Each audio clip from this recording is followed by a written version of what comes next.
पैसा हमारे बटुए में रखी सिर्फ एक कागज की पर्ची या हमारे बैंक अकाउंट में दिखने वाला एक नंबर नहीं है, बल्कि यह मानव इतिहास का सबसे बड़ा और सबसे सफल सामूहिक भ्रम है।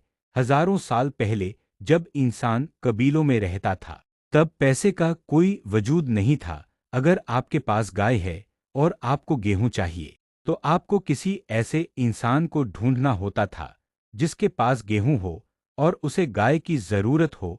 इसे हम वस्तु विनिमय या बार्टर सिस्टम कहते हैं, लेकिन ये व्यवस्था बहुत पेचीदा थी। इंसान ने इस मुश्किल का एक अनोखा हल निकाला, एक ऐसी चीज को बीच में लाना जिस पर सब आंख मूंद कर भरोसा कर सके। शुरुआत में यह भरोसा चमकदार पत्थरों, सीपियों और नमक पर टिका। लोग नमक के बदले सामान खरीदने लगे क्योंकि उन्हें पता था कि उस नमक से कोई और भी सामान खरीद लेगा। समय बदला और इन साधारण चीजों की जगह ली सोने और चांदी ने। सोना दुर्लभ था, वह कभी सड़ता नहीं था और उसे छोटे टुकड़ों में बांटा जा सकता था।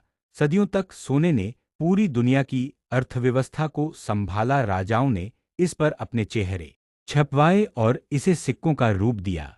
लेकिन जैसे जैसे व्यापार फैला, भारी भरकम सोने को एक जगह से दूसरी जगह ले जाना खतरनाक और थका देने वाला काम बन गया।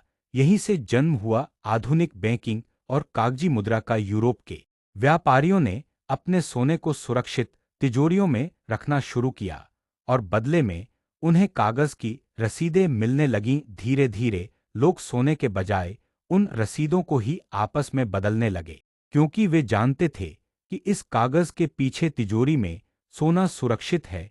यही कागज आगे चलकर नोट या करेंसी बना। लेकिन कहानी में सबसे बड़ा मोड़ साल 1971 में आया, जब अमेरिकी राष्ट्रपति रिचर्ड निक्सन ने एक ऐतिहासिक फैसला लिया। उन्होंने डॉलर का सोने से कनेक्शन हमेशा के लिए तोड़ दिया। इसका मतलब था कि अब सरकारों को नए नोट छापने के लिए तिजोरी में सोना रखने की जरूरत नहीं थी। इस नई व्यवस्था को फिएट मनी कहा गया। आज दुनिया की लगभग हर करेंसी फिएट मनी है, जिसका मूल्य किसी सोने या चांदी से नहीं, बल्कि सिर्फ और सिर्फ सरकार के वादे और जनता के भरोसे से तय होता है। जब तक हमें भरोसा है कि जेब में रखे उस नोट की कीमत है,